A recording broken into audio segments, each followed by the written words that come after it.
ఈ చెట్టు ఏంటంటే బ్రహ్మరాక్షసి పీడ నుంచి ముక్తి పొందారు ఒక రాక్షసుడు అనమాట, ఒక బ్రాహ్మణుడు. నృసింహేశ్వర స్వామి ఈ చెట్టులో ఉన్న బ్రహ్మరాక్షసుడిని ఉద్ధరించారనమాట. దత్తాయ గురువే నమః, శ్రీ శ్రీపాద శ్రీ వల్లభాయ నమః, శ్రీ నృసింహ సరస్వతి నమో నమః.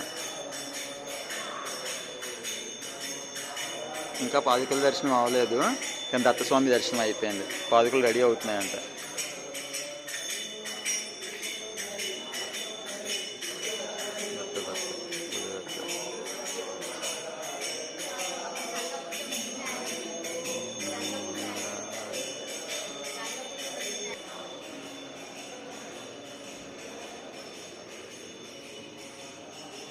అటు కూర్చుందాం పదండి.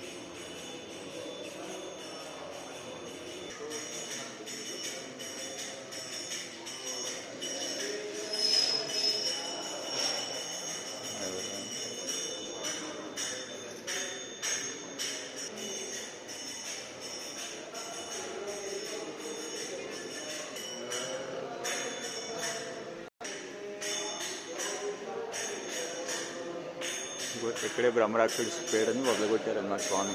ఫోటోలు చూపిస్తుంది అదే. జై శ్రీరామ్.